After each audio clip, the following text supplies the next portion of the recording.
Welcome to all the participants and our distinguished speaker for today, Anil Gambhir, for yet another episode of this webinar on Analytics Wednesday.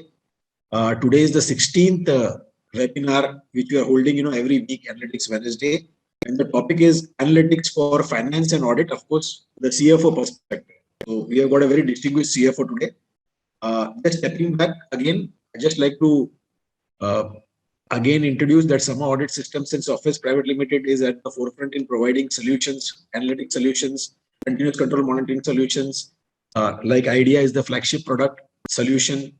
We have got LSA, which is continuous control monitoring product.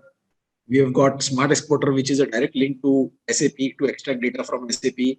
And of course, you have got e-learning modules, trainings, etc., consulting on internal audit and risk management, and as well as analytics.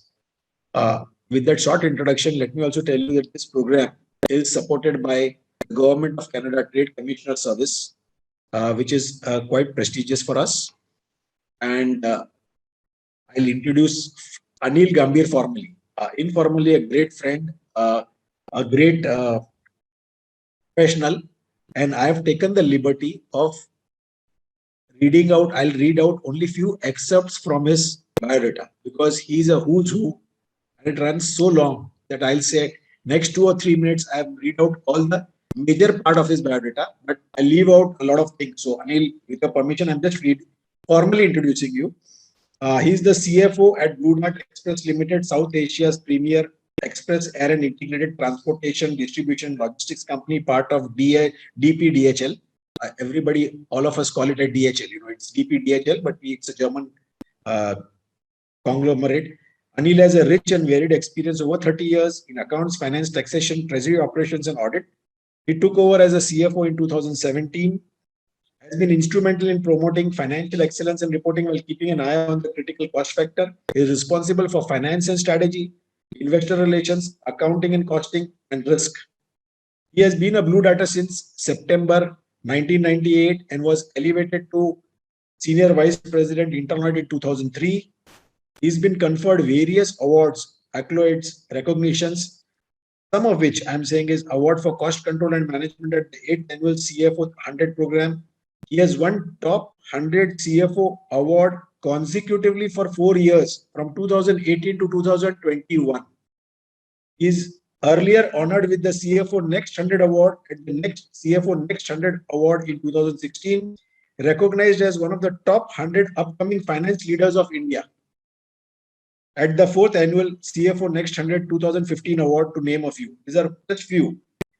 He's a chartered accountant since 1991. He is also a certified senior advisor for First Choice Program, which is a Six Sigma program for customer-centric excellence program, and is actively involved in system policy design review and known as a value creator by partnering with business process owners. He loves traveling and has traveled to most countries across Asia and Europe. So with that, thank you very much for being with us today, Anil, and we look forward to your take on analytics for finance and audit, which is an emerging topic for most CFOs in the country and for most departments in the country, most organizations who want to implement analytics, AI, RPA, in this digital age across organizations. So over to you, Anil. Thank you, Vivek, for your kind words.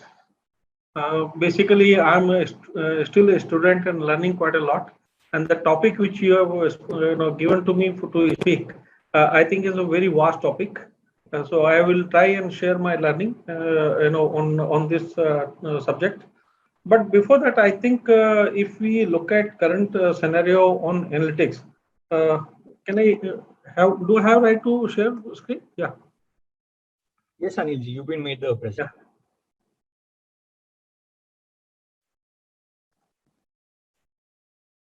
Yeah. Screen is visible, I guess. Yeah. Yes. Yes. Okay. Yeah. Thank you. So I will try and share my perspective as a student of analytics. What we have learned so far, and I'll also encourage participants to share their knowledge so that we have not just one side sharing, but both sides sharing, so that we are able to learn from each other. So having said that, I would just start sharing. I think, as I just mentioned, data analytics is a very vast subject, and in that our understanding is very small, especially on the data analytics knowledge, because data is data is actually getting generated at every stage, every single moment we are generating data. I'm sure we all know, even in history, there has been quite a number of things which have taken place and basis the data. So I'll just come to that in a bit. So first, let's understand data and analytics. So data is basically every bit of, I would say, information captured, or a byte of information captured, which, if we put it in a logical order, gives you insight on the particular subject or topic. So, as I was mentioning to you, that when one talk about data generation, today when we are talking, probably there are large number of data getting generated in the backend. Even to take a personal example, you right now go out in the market and for buying a vegetable and come back, probably MBs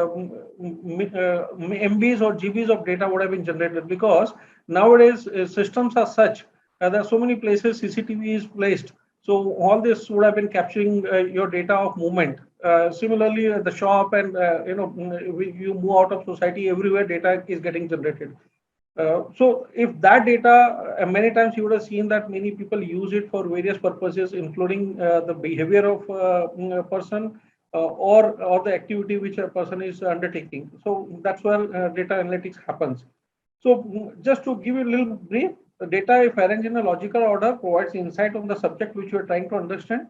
And there has been long history, and I will talk about it. It has been happening for quite some time. But how it has become more relevant in current context, we will talk about that in some time. But yes, because what is happening of late, activities have started getting captured, and lots of activities are happening, and systems and processes have been put in place because of easy availability. Obviously, data explosion has happened, and that's what we will look at, how that data explosion is happening and how people are leveraging that.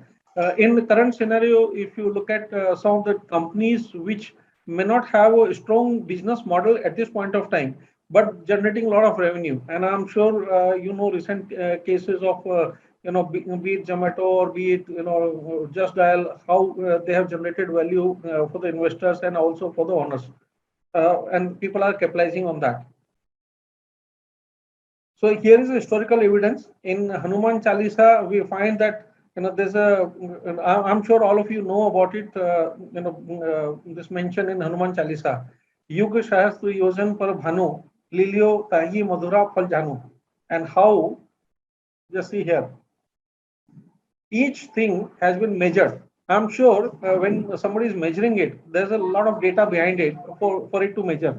Whether you talk about Juk, whether you talk about Sahasra, or we talk about Yojan, all of them have been, very rightly corroborated by various scientific, organizations, including NASA. We say that it is close to, and we are talking about very old time, which is close to the current reality. Right. So obviously, this shows that it has been in existence for quite a long time. Then let's talk about Mughal era, when Maharana Pratap was challenged, and one of his poet did narrate him the incident, that if he has to kill that guy, then how he has to go ahead and move.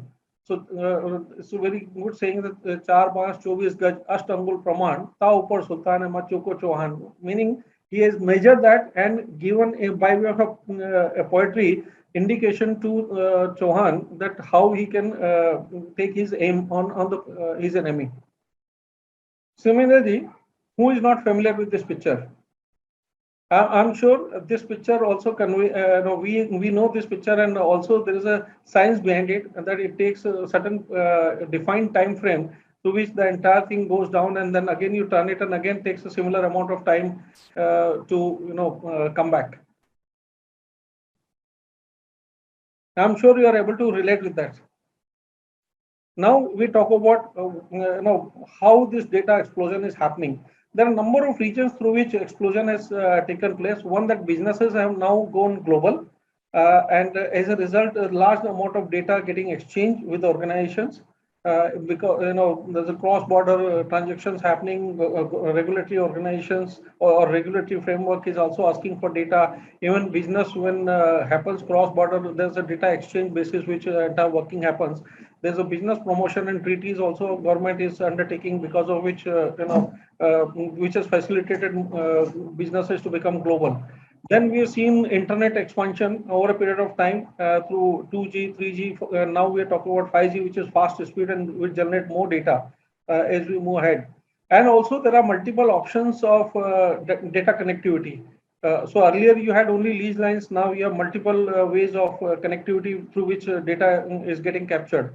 So if you look at it, it's not just data generation, but data capture system also have improved over a period of time. As a result, there's an explosion of data. So earlier we used to probably be hungry for data, and now there's a plenty, problem of plenty. Similarly, in this further series, if you look at it, computing devices have increased. So high capacity smartphones.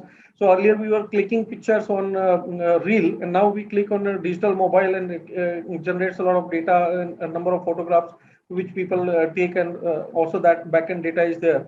Similarly, we have other options of now easy accessibility of laptops and desktops, because of which data getting captured, and it has expanded to almost every home now, because of online classes and people working from home.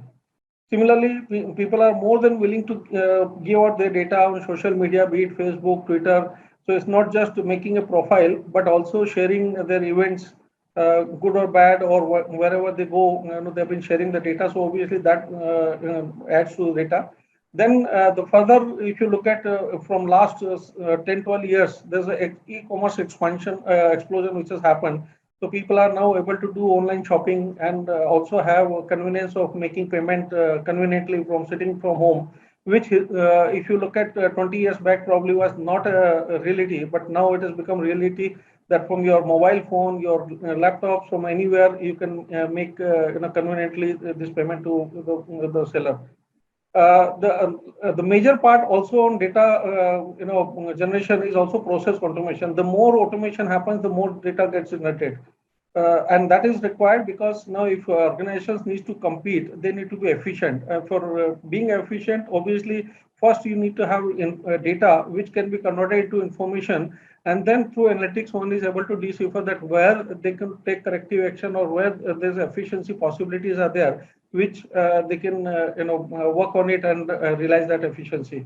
So I think it is coming from the fact that entire ecosystem has now changed over a period of 20, 30 years, which has enabled data capture, generation and capture to very, very high level.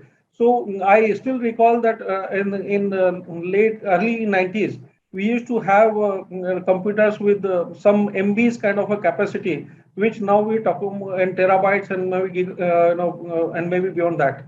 So that is where, because data capture is increasing, so obviously requirement of storage capacity is also increasing, and that's where it is getting to now, because you generate more data, obviously that gives a lot of insight, and through which one can decipher information for the purpose for which a person is wanting to get the information. So with this data generation and also data capture, people started saying, I'm sure you must have heard empty number of times, data is new oil. And when one talks about oil, obviously one refers to the the kind of changes it brought in the Middle East countries because of oil being there.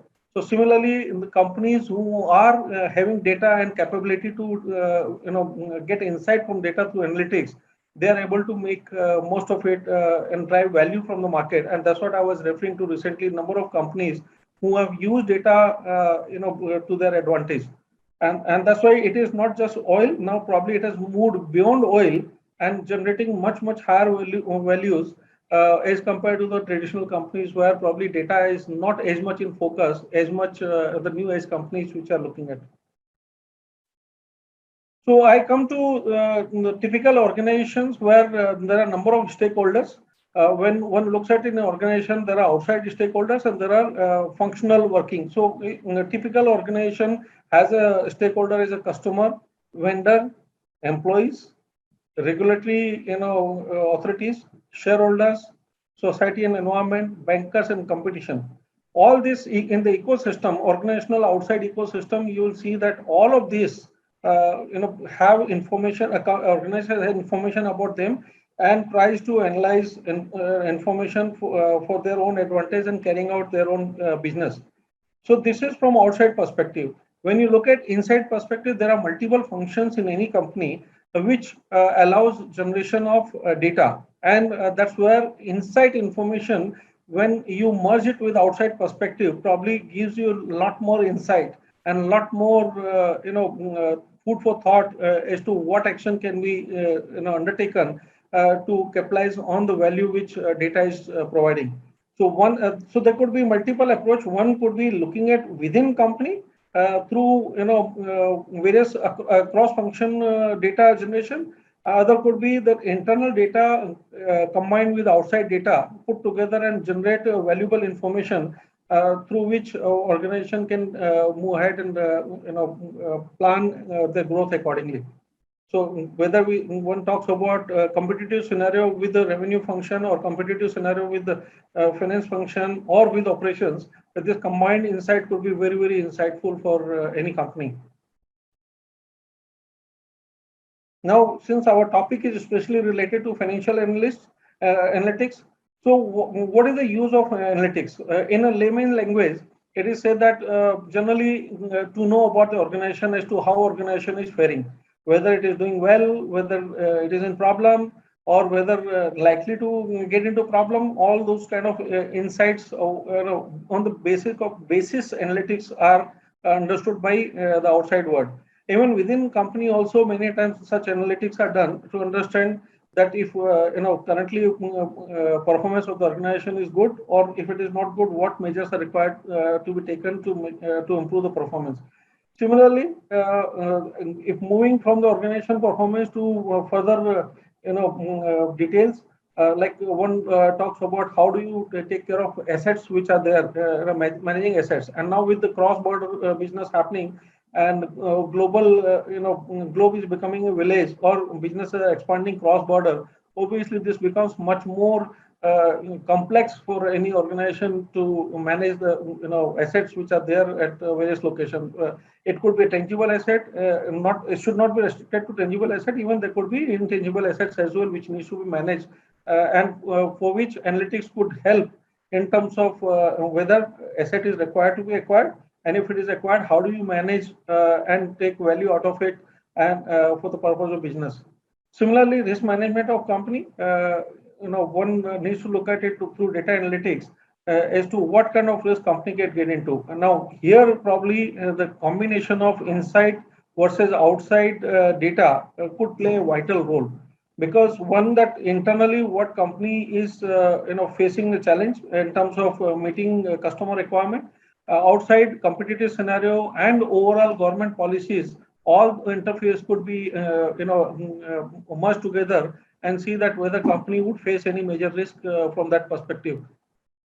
So that's one scenario which really one needs to look at from the perspective of survival of company, or objective of company is not impacted because of heavy risk which company could face.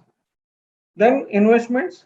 Now with investments not only remaining within India, across border, across Atlantics, people are investing money in order to earn better returns. So which investment will give better return? Obviously, the information about company, information about geopolitical and geographical scenario would play a vital role in providing that information in terms of ensuring that where investor can get better returns. On forecast on variation in the market, yes, here is that how market is behaving, how the demand is going to remain, or what kind of situation exists in economic scenario. Like many times we have seen because of a certain situation, particular product demand goes down or goes up, or because there's a scarcity of commodity. Recently, we've seen commodity market shooting up because there's a demand, high demand. So those, if one looks at data, corroborating data, one would be able to plan accordingly to make sure that you have a right forecast or close to right forecast basis which you are able to time the market and a company is able to work the production plan and supplies accordingly. Obviously, the entire this data analytics depends on what kind of flexibility their IT system offers. So if IT system is advanced enough and offers a variety of information to be dissected, then that will help much more rather than a restricted system or systems which are not ready to provide kind of analytics which are needs to be done. Obviously, that will cause a limitation for the information analytics which one would like to look at it. So from that perspective, if there's a high requirement, the business is such where turnaround time is short and there's a lot more volatility in the market that requires very high degree of capacity in IT systems. Case in example, if you see stock market backend information system, I'm sure in few milliseconds things change so fast. So system has to keep in mind the kind of requirement business has it, and accordingly those needs to be designed. The last thing on this is that obviously when you have insights, so you could look at not only generating efficiency, but also look at maybe introducing new processes or new benchmarks or new SLAs basis the insights which data could provide, and thereby efficiency improves and also it improves the bottom line. Hope till such time, Divji, hope things are clearly visible from there. Divji? Yes, please. Very clear, sir. Okay, thanks. A typical financial analytics, if one has to look at it, that what kind of analysis one would do in a finance function. And that's where the crux of our discussion today is. That generally one talks about fixed asset analytics to manage asset, which we already discussed about, budgetary control analytics to see what kind of earlier budgeting was done and versus that how company is faring, and whether there's overspending, underspending, investments are in line with budgets. Then you have analytics to be done on general ledgers to look at how financial performance is, whether the data is recorded rightly, right bifurcations are there, and also right periodic costing is accounted for.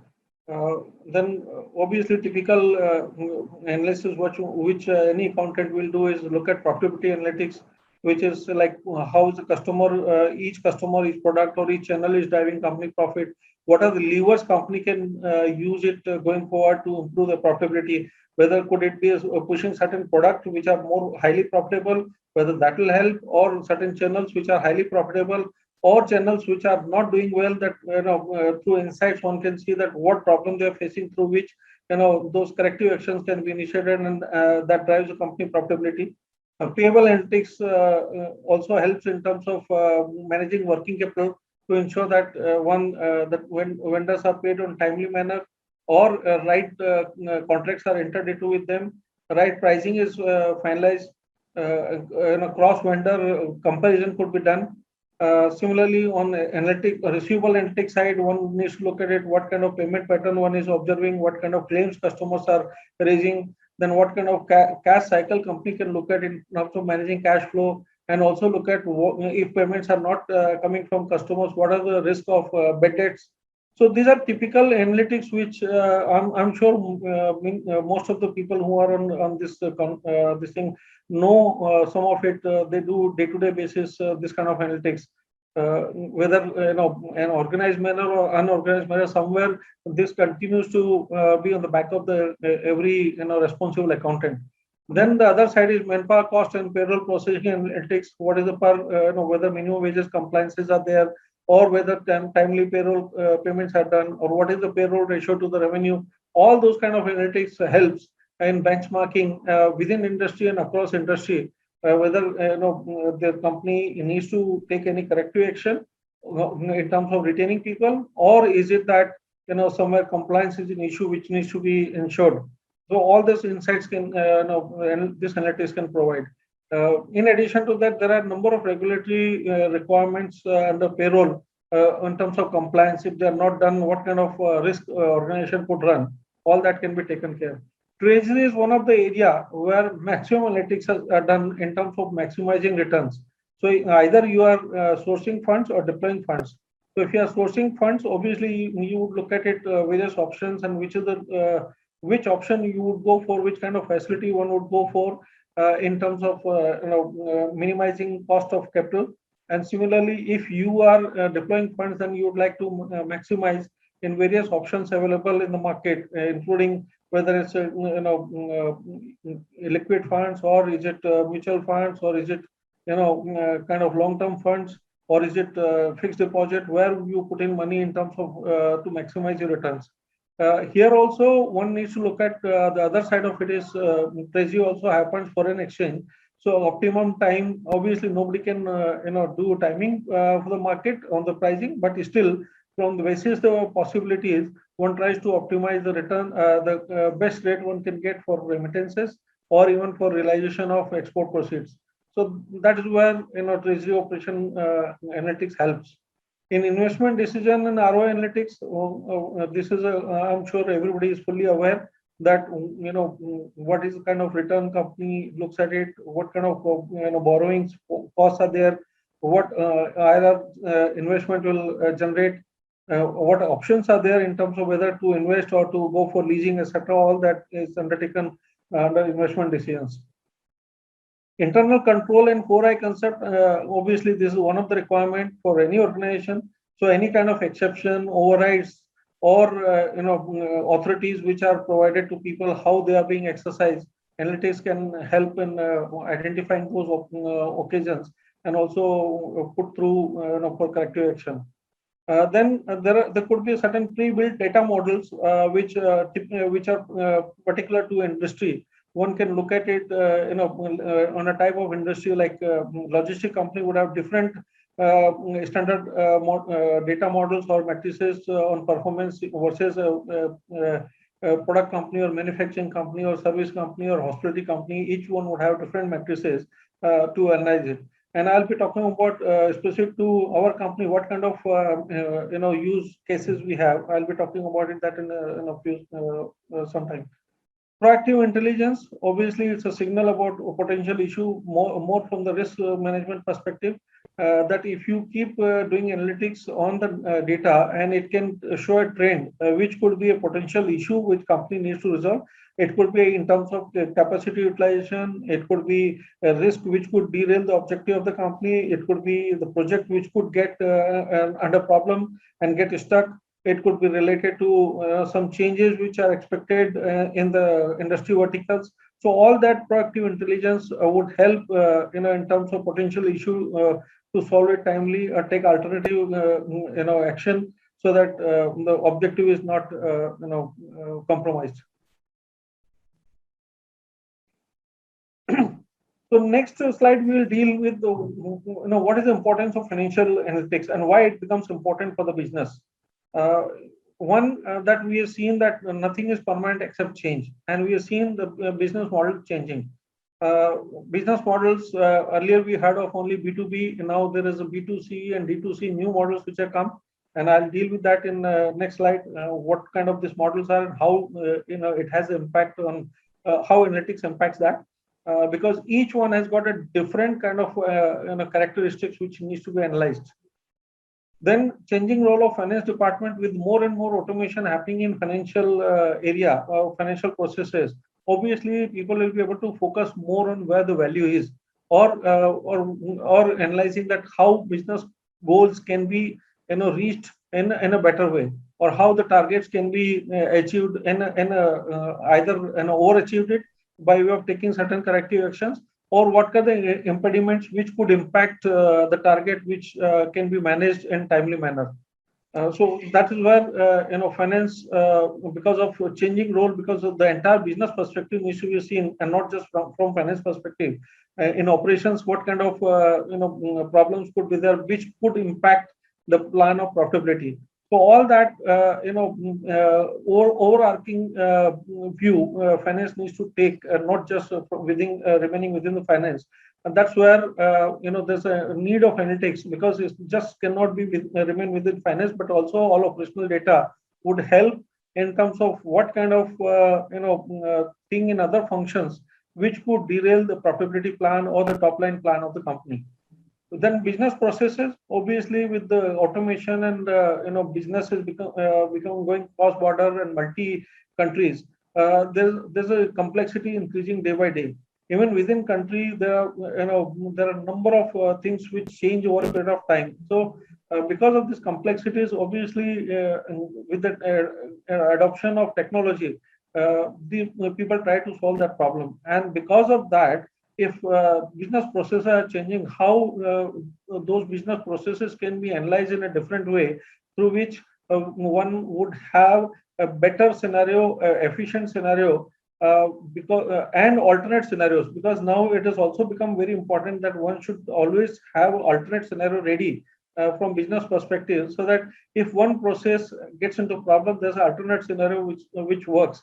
So, case in example, like pre-pandemic, no, probably people had not looked at it, their supply chain will get impacted and certain industries may not work.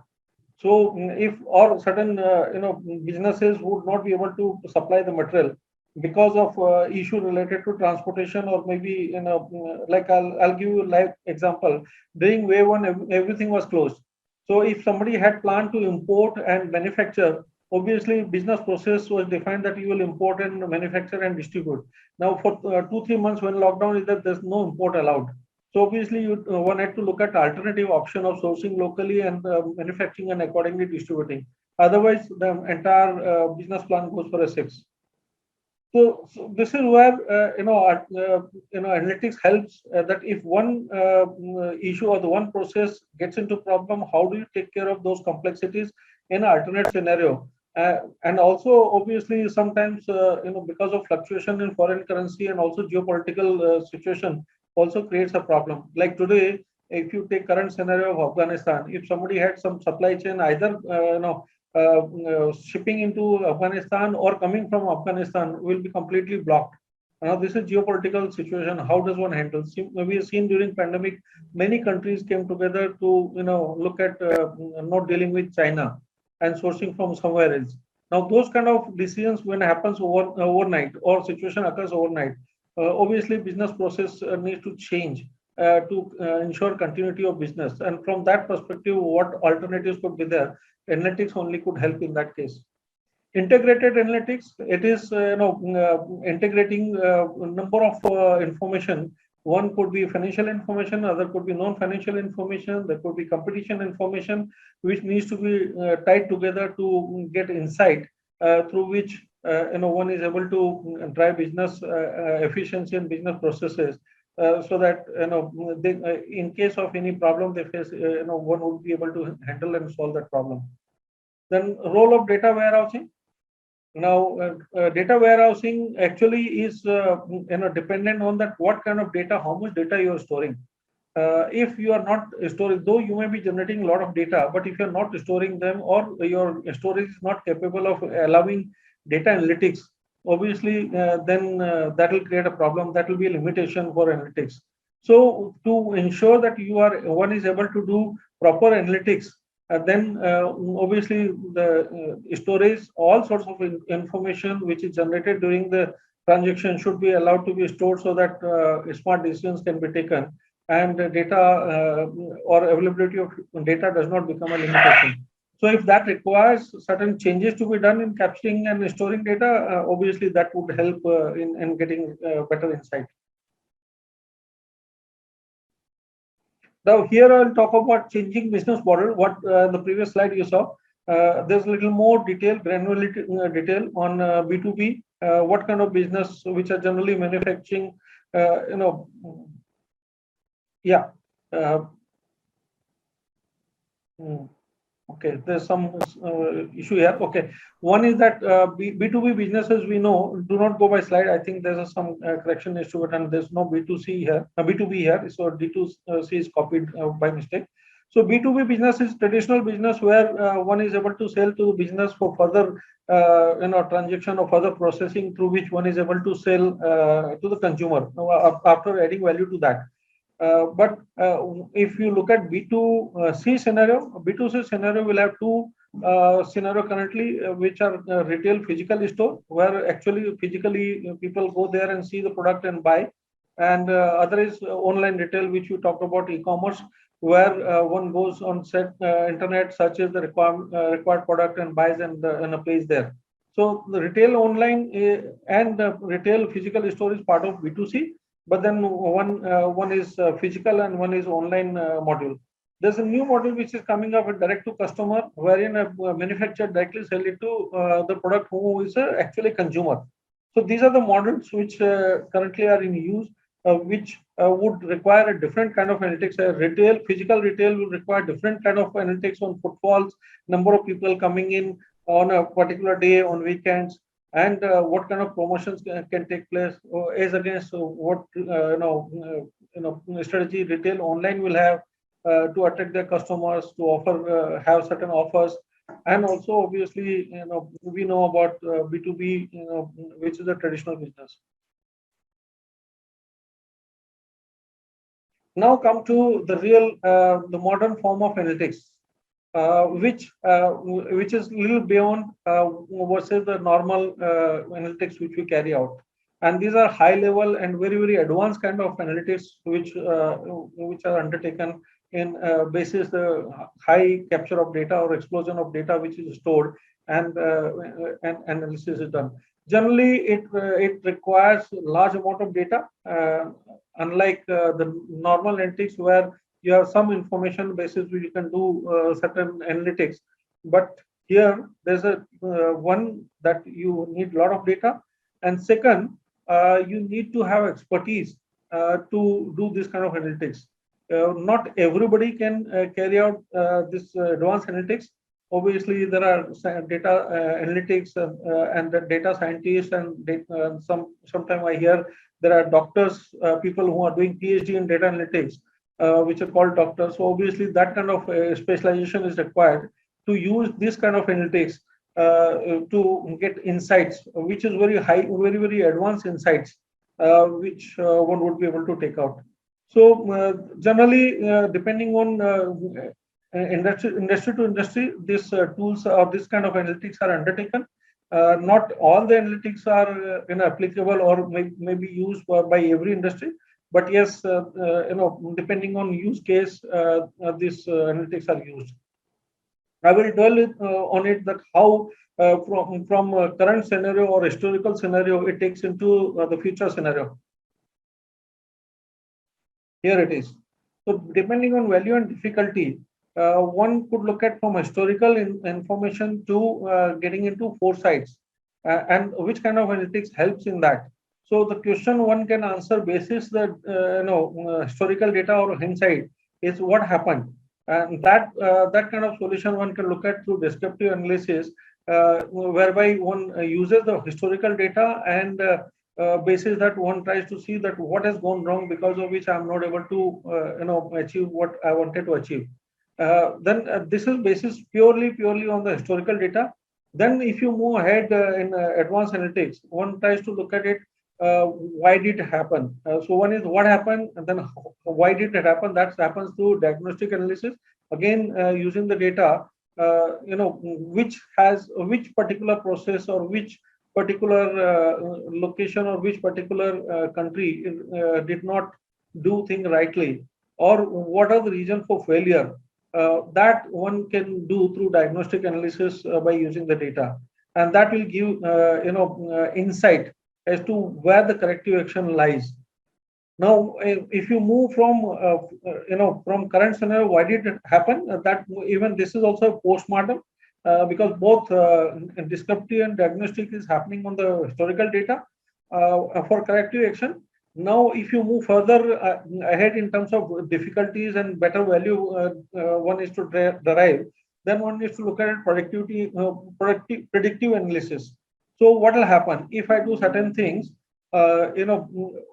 Because of that, what will happen? Many times we have done this exercise in Excel where we do what if analysis. That if I take this, action, what will happen? So it's akin to that to some extent. That if I do change certain variables or I take some action, what will be the result of that?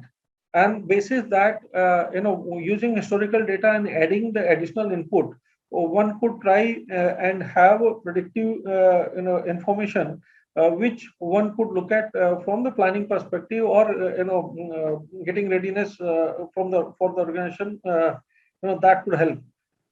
So this is that's where you will see high value being created, because earlier was only what you're trying to do is trying to analyze historical information, and then trying to find out why it happened.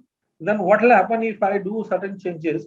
And the next thing in this, which is a very high, very difficult situation, but very high in value proposition, is that how can it happen? The prescriptive analysis, how can I make it happen?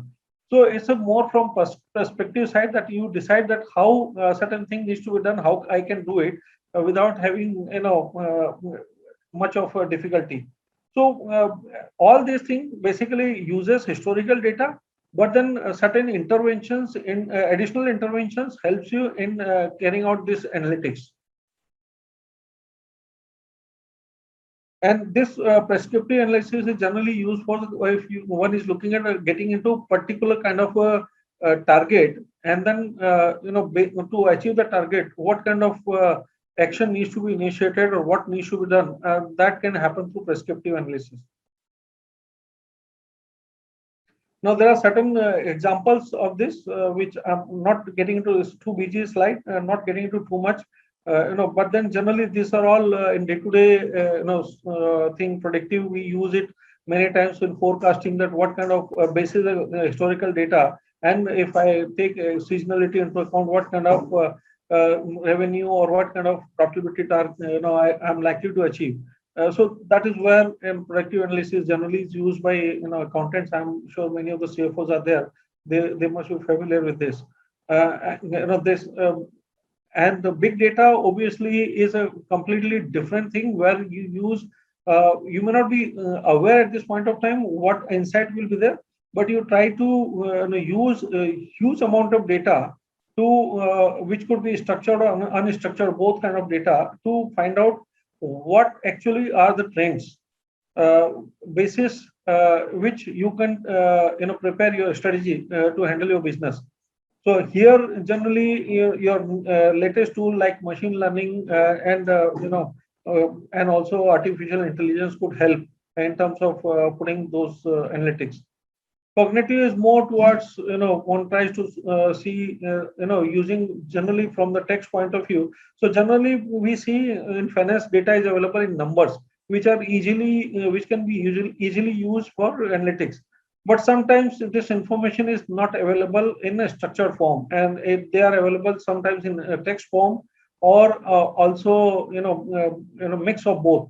And like sometimes this information is not in file but in a mail in text form. So all this, or agreements which generally have certain data embedded in that.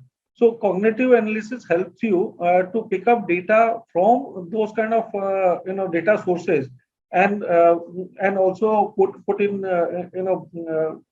combined with other data which is available, one can get insights from there. We already seen both the descriptive analysis, how it helps. These I would like to spend some time here. These are the use cases of analytics and finance, which we do it, especially for our kind of a business. We look at from revenue perspective, there are a number of analytics which are carried out, which could be like product-wise revenue, how it is doing, what kind of contribution or profitability is there, what kind of monthly trends or yearly trends we have on the revenue side. The basis that one could have forecasting capability, one needs to take into account seasonality or geographical growth, like if it is tier 2, tier 3 cities, or is it north, south, west, those kind of things. And also, what is the difference in realization per unit? It could be per kg, per shipment, and those kind of analytics one can undertake, typically in our kind of industry. Similarly, if you move to from revenue to customer, that what business verticals is giving you better revenue, or which are the top verticals which have which are contributing to your growth, or which geography they come from? Is it for metro, tier 1, tier 2 cities? What kind of ownership is it? Is it SME category, or is it companies are there, private limited companies, or MNCs? Then what kind of product each customer type is having, whether it is movement by air or ground, whatever, and what kind of customer claim profiles are there.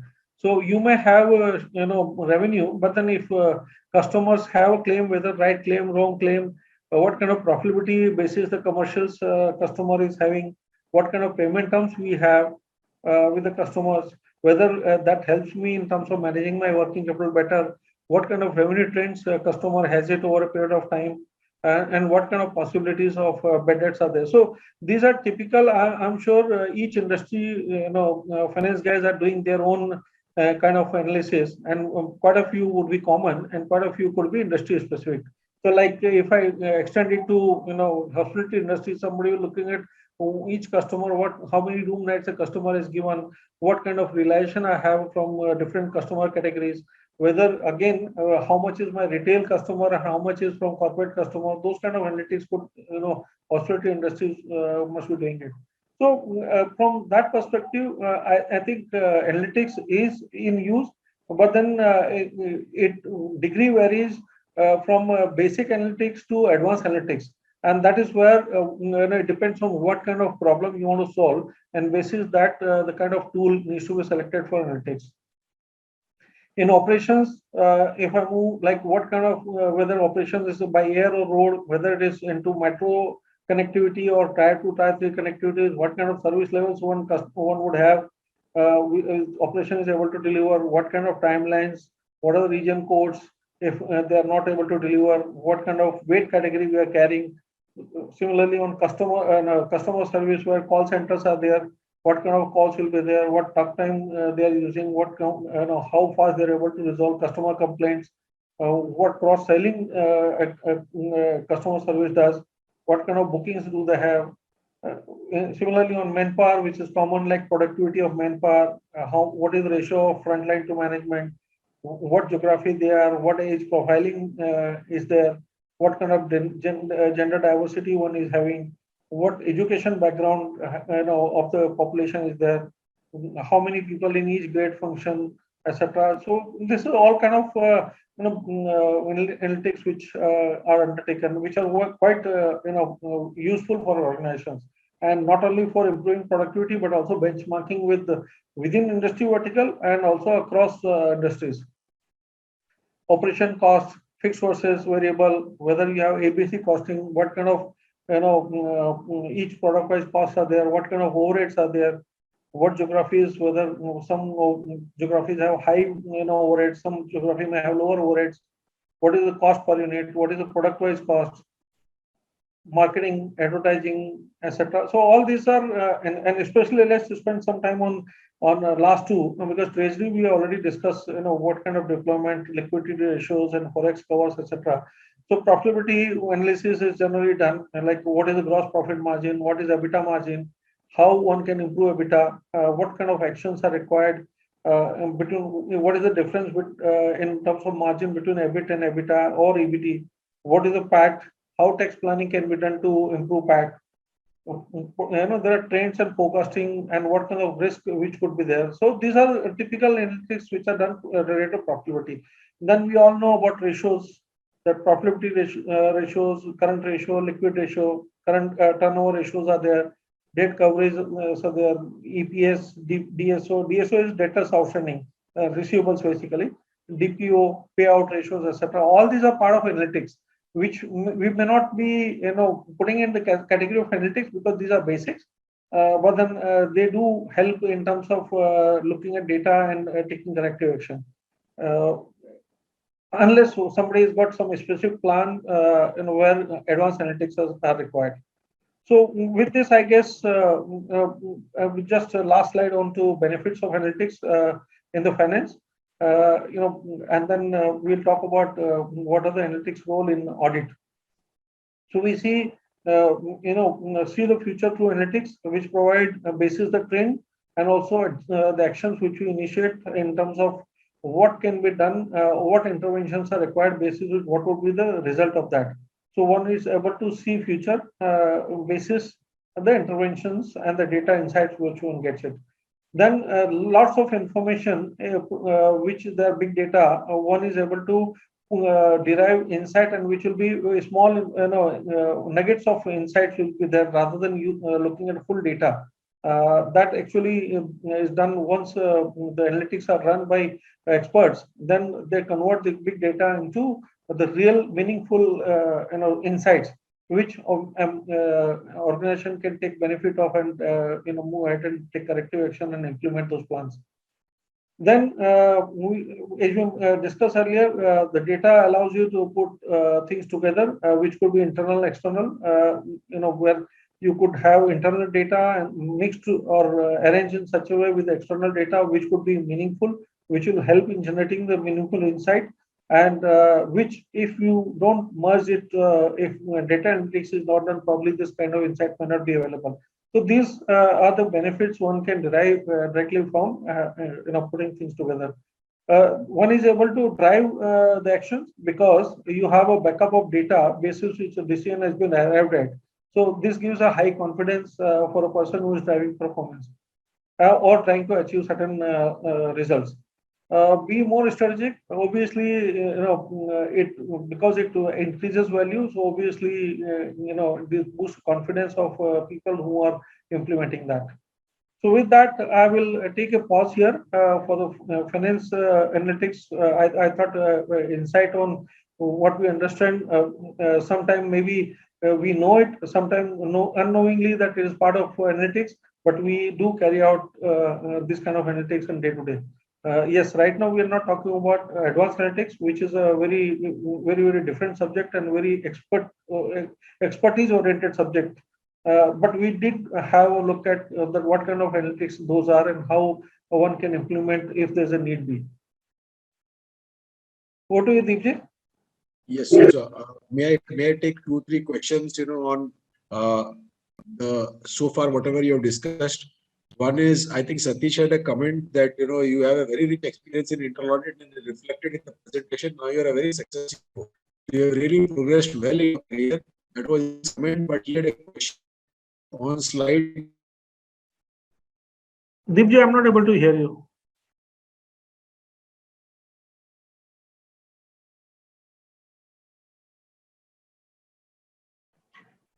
Deepji, can you? I think Deepji has a network issue. Jairam? Yes, Anil. So, Anil? Yeah, he's back.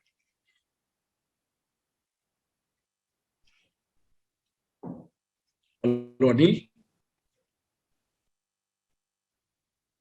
Sir, go ahead. We can hear you. Can you hear me, Anil? Yeah, now I can hear you. Again lost. Deepji, sir, just turn off your video. It will save your bandwidth and then you can go on to audio.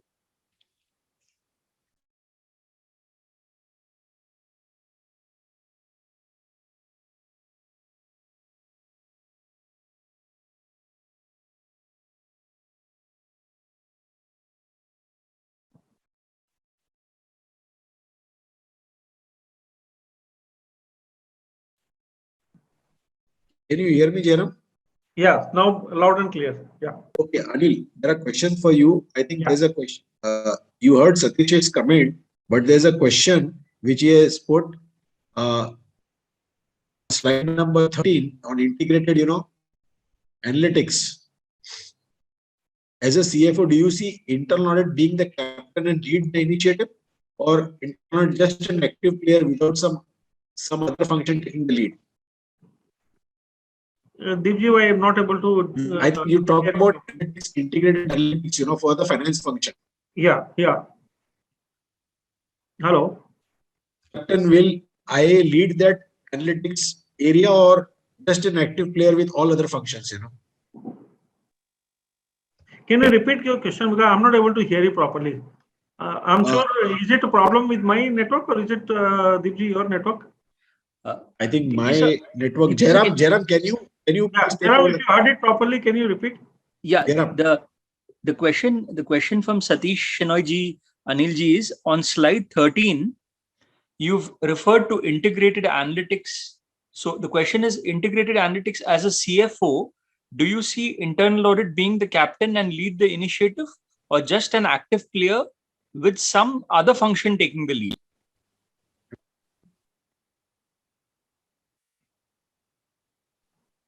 Yeah, so integrated, actually in analytics, integrated analytics, and it depends on what kind of problem one is trying to solve. It could be finance function, it could be audit also could be there. So it will entirely depend on the situation and the problem which you are trying to solve.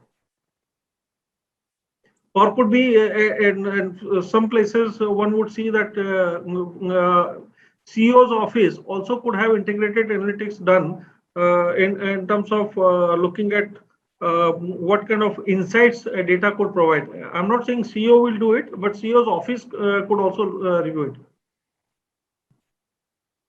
Because this it depends on information. If it is competition related information, probably revenue team would be more interested in knowing versus what is the competition's business strategy versus or business numbers versus what numbers marketing or the revenue team is doing it. So it actually leading perspective would come from the problem which you are trying to solve.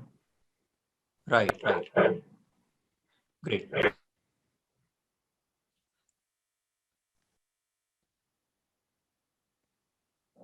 Okay. I'll just take up some other questions, Anilji, which have come in the chat box. Can you just go to slide 17, Anilji? Slide 17.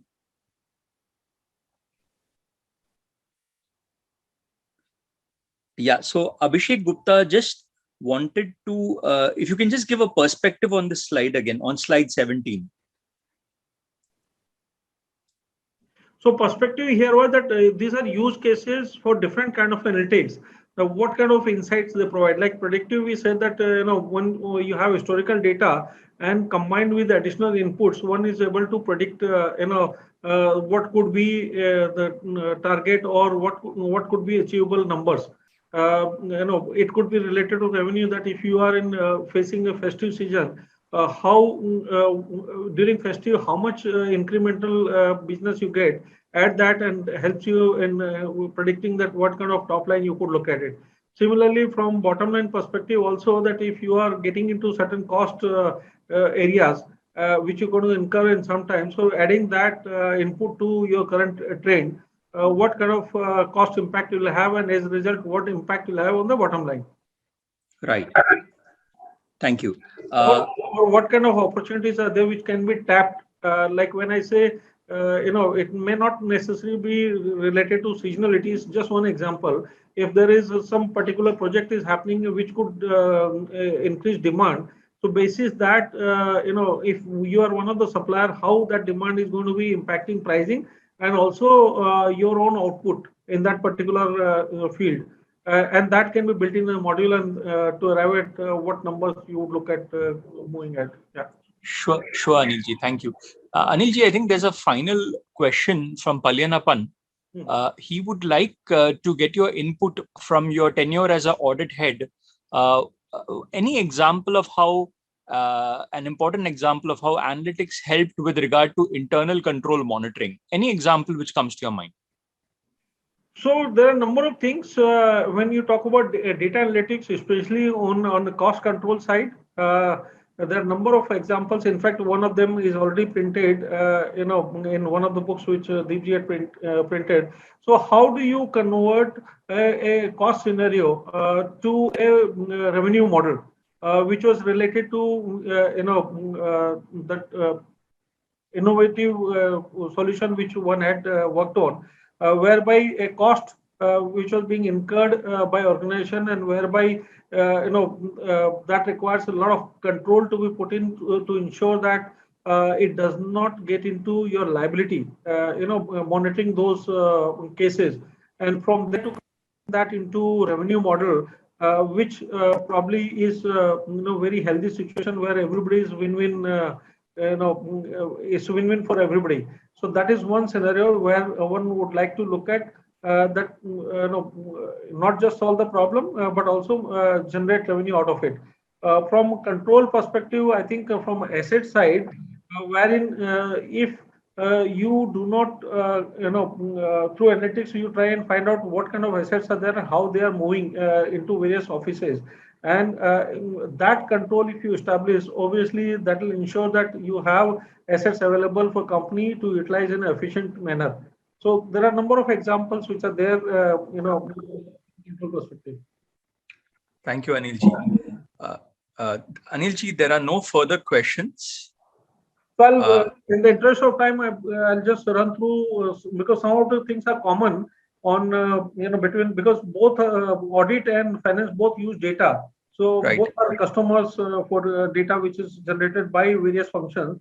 So there's some amount of commonality, but I will cover what are the specific items related to audit, so that we don't spend too much of time on that. Is that okay? Sure. Please. So when we are talking about technology, obviously it has been transforming various industries and organizations, and this has been further, because one, that organizations wanted to be efficient and and also try to get a lot more data which could help them in doing business in a very efficient manner. Obviously, when business is using data too much or large amount of data, auditor cannot be left behind. So obviously, the entire data would require to be put in audit software, so that the entire data can be analyzed and not just simple. Because what happens when you have a large amount of data being captured in the system, if auditor takes normal or rather traditional approach of sampling, may or may not be right at this point of time. Because now tools are available through which one can analyze full data rather than using a small sample. So from that perspective, I think if businesses are moving ahead, it is only imperative that auditor also moves in line with using the data which is available in the system. And expectation would be that not just a small sample, now use the entire population of the data, so that there's no sampling error which could come in the way of findings of the auditor. As far as technology is concerned, I think the pandemic has only accelerated the adoption of technology in business, which probably would have taken more than 5 to 7 years, which probably has shrunk to in 3-4 months. And then obviously how auditor can stay behind without adopting technology for auditing tools.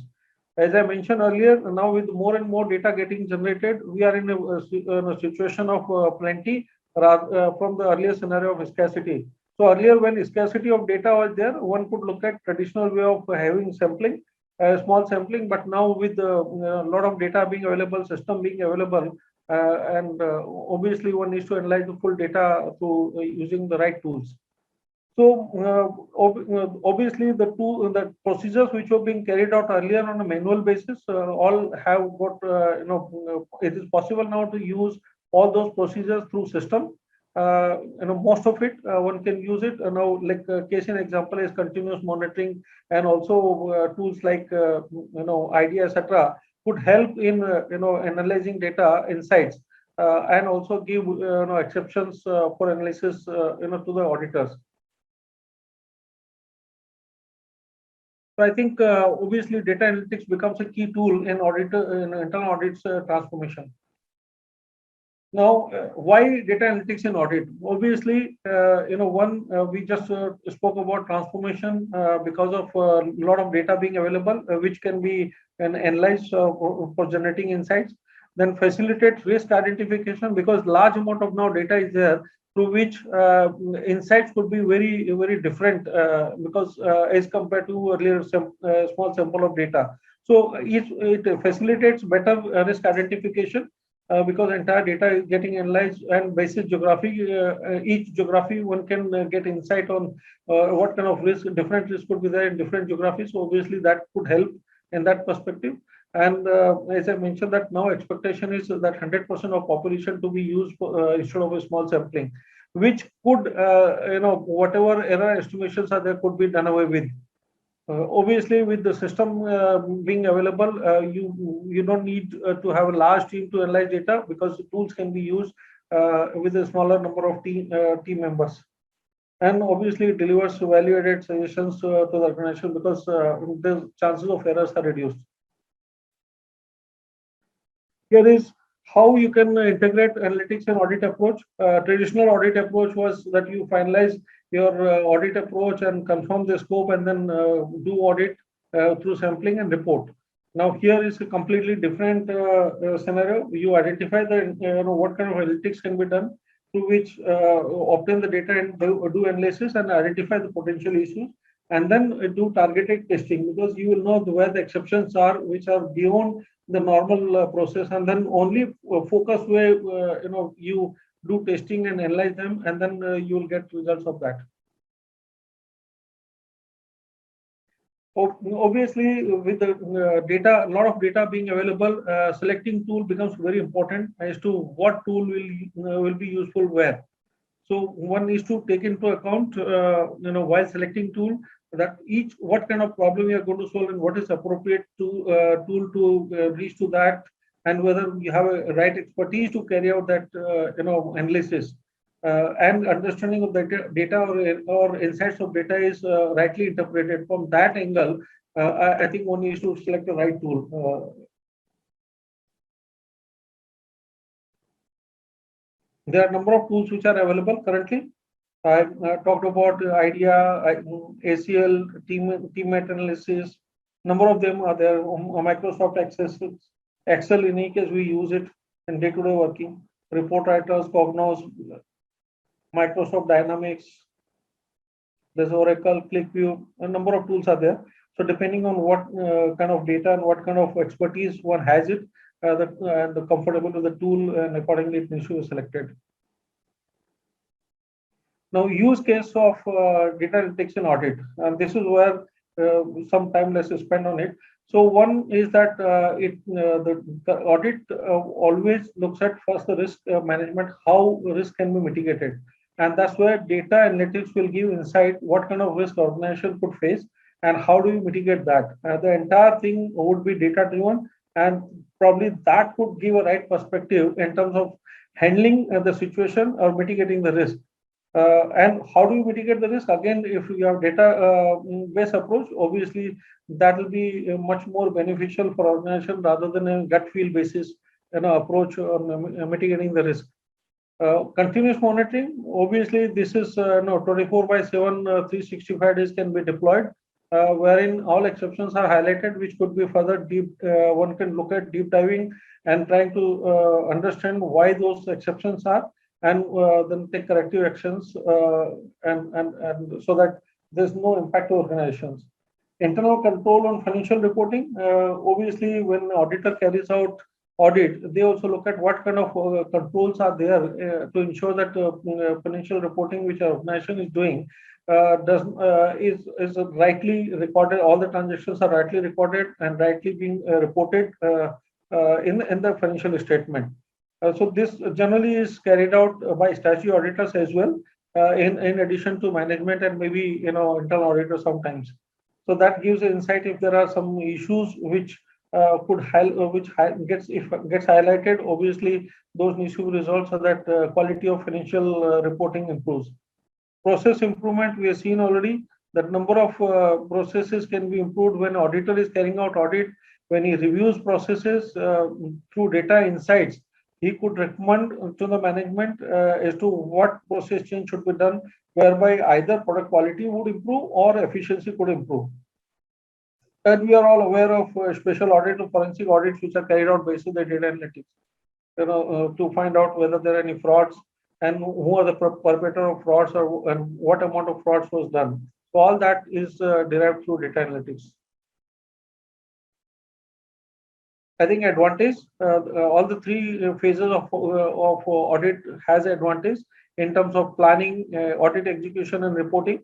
So in planning, one can look at profiling of the risk, then testing the data, simulated data, then we could also use statistical tools in terms of sampling, Pareto or histogram, or also, various series analysis one can look at depending on what kind of data one has it.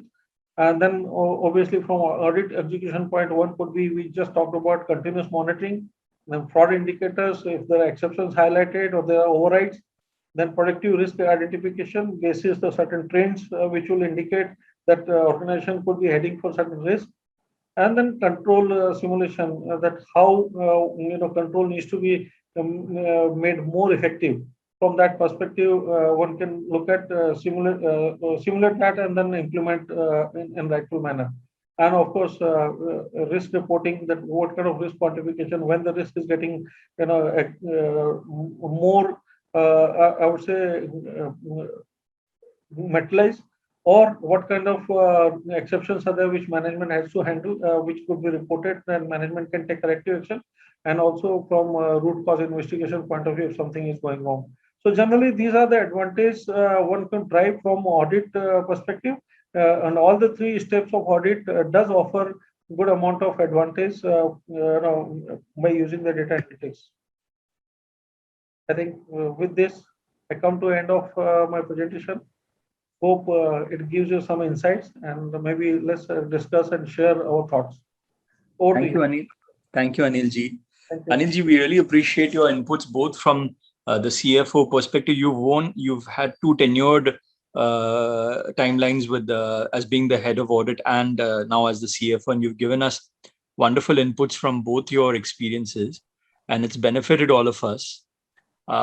We thank you for your insights, your experience sharing this evening, and I'm sure it's benefited all the 40+ members on Zoom today and through the live YouTube streaming link.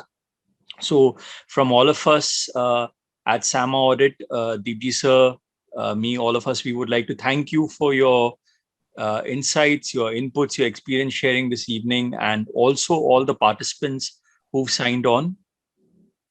And we look forward to, thank you, Anil sir, and we look forward to seeing all of you all again for another insightful, engaging, and exciting session on the coming Wednesday. So have a wonderful evening. Anil sir, thank you so much from Deepji sir, me, and all of us at SAMA. Slightly over time, so my apologies for. No. It was, knowledge is always nice, sir. Thank you, sir. Have a nice evening. Good evening, everyone. Thank you. All the best. Bye, Anil sir. Bye.